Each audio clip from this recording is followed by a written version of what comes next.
ফেব্রুয়ারি ২০০৯ সাল বাংলাদেশের ইতিহাসে একটা রক্তমাখা অধ্যায় যুক্ত হল।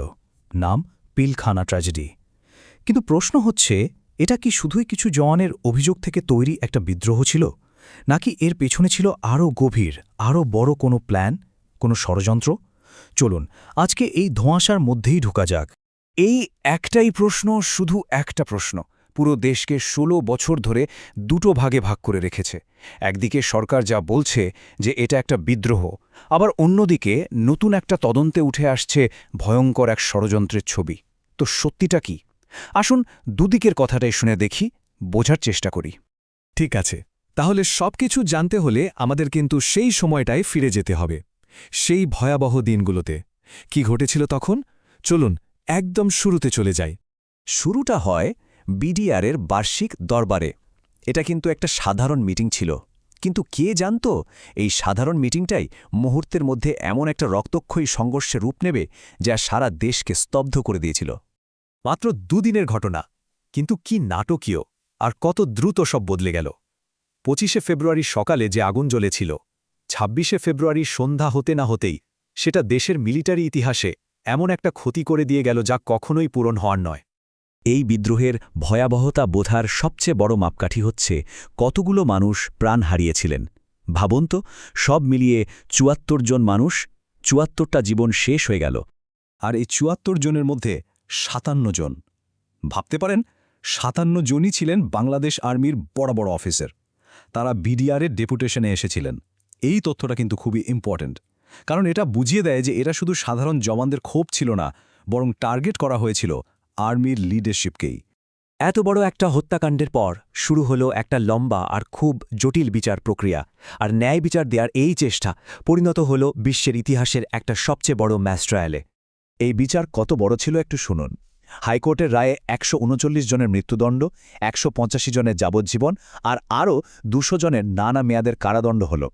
আসামির সংখ্যার দিকে তাকালে এটাকে একটা ঐতিহাসিক মামলা না বলে উপায় নেই। কিন্তু এই বিচার নিয়ে কিন্তু আন্তর্জাতিক মহলে অনেক প্রশ্ন উঠেছিল। হিউম্যান রাইটস ওয়াচের মতো সংস্থাগুলো বলছিল যে বিচারটা ঠিকমতো হয়নি, আসামিদের অধিকার মানা হয়নি। এর ফলে পুরো ঘটনাটায় আরও একটা বিতর্কের লেয়ার তৈরি হয়।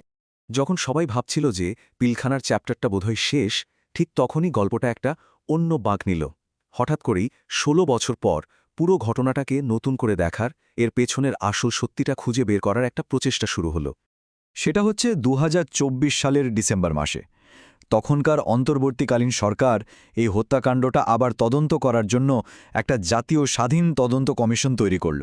তাদের কাজ ছিল সেই সব তথ্য খুঁজে বের করা যা হয়তো আগের তদন্তে আসেনি বা চেপে দেওয়া হয়েছিল। কয়েক মাস ধরে গোপন তদন্তের পর এই নতুন কমিশন এমন একটা রিপোর্ট দিল যা আগের সব সরকারি বিশ্লেষণকে একদম চ্যালেঞ্জ করে বসল। এবার দেখা যাক কী ছিল সেই রিপোর্টে। কমিশন যা খুঁজে পেল সেটা ছিল বিস্ফোরক। তাদের মতে এটা কোনো হঠাৎ করে হয়ে যাওয়া ক্ষোভের বহিঃপ্রকাশ ছিল না, বরং এটা ছিল একটা সুপরিকল্পিত ষড়যন্ত্র। আর এর প্ল্যান চলছিল বহু আগে থেকে। আর অভিযোগের আঙুল উঠল কাদের দিকে জানেন? দেশের একদম শীর্ষের ক্ষমতার দিকে। রিপোর্টে তখনকার সরকার, প্রশাসন এবং মিলিটারির সবচেয়ে শক্তিশালী ব্যক্তিদের নাম চলে আসলো, যা ছিল সত্যি বলতে অকল্পনীয়। কমিশন কিন্তু কিছু নির্দিষ্ট আর ভয়ঙ্কর অভিযোগ এনেছে, যেমন হত্যাকারীদের পালানোর সুযোগ করে দেওয়া বা ইচ্ছে করে মিলিটারি রেস্কিউ অপারেশন থামিয়ে দেওয়া, এমনকি আর্মি অফিসারদের হোস্টেজ করার পরামর্শ দেওয়ার মতো অভিযোগও তোলা হয়েছিল। তাহলে এখন আমাদের সামনে পুরো দুটো আলাদা ছবি। একদিকে সরকারি বিচার আর তার রায়, অন্যদিকে নতুন কমিশনের ষড়যন্ত্র তত্ত্ব। কোনটা ঠিক? পিলখানার আসল সত্যিটা কি? চলুন এই দুটো কাহিনীকে পাশাপাশি রেখে দেখা যাক। একদম, এখানেই সব বিতর্কের মূল। একটা গল্প বলছে এটা ছিল শুধুই কিছু জওয়ানের ক্ষোভ আর অভিযোগের বিস্ফোরণ। আবার অন্য গল্পটা বলছে না, এটা ছিল দেশের বিরুদ্ধে একটা ভয়ঙ্কর ষড়যন্ত্র, যার সাথে জড়িত ছিলেন দেশের বড় বড় মানুষেরাই। দুটো ব্যাখ্যা শুধু আলাদা না, একেবারে উল্টোমুখী। ১৬ বছর পার হয়ে গেছে, কিন্তু পিলখানা ট্র্যাজেডির আসল সত্যিটা কি সেটা এখনও ধোঁয়াশার মধ্যে। দুটো তদন্ত আমাদেরকে দুটো আলাদা দিক দেখাচ্ছে। যদি এটা শুধুই বিদ্রোহ হয়ে থাকে, তাহলে এটা প্রমাণ করে যে একটা বাহিনীর অভ্যন্তরীণ ব্যবস্থা কতটা দুর্বল ছিল। আর যদি এটা ষড়যন্ত্র হয়, তাহলে সেটা দেশের জাতীয় নিরাপত্তা এবং রাজনৈতিক বিশ্বাসের গোড়ায় আঘাত করে। এই প্রশ্নগুলো এখনও ঝুলছে বাংলাদেশের ইতিহাসের একটা কষ্টদায়ক অধ্যায় হিসেবে, যা এখনও ন্যায় বিচারের অপেক্ষা করছে।